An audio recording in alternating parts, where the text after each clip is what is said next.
Hi, this is All Things Property with me, Zamantungwa Khumalo. Here are 3 home buyers' mistakes to avoid. So you've been a homeowner for a few years and are looking to either upgrade or buy that first rental property. Here are some mistakes you don't want to make. Firstly, buying with your emotion. Whether it's for upgrade purposes or it's a rental property, you want to make sure that you've done the adequate homework before you make that move.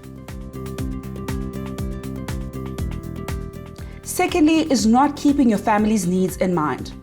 What kind of lifestyle is your family used to? What kind of amenities are they used to?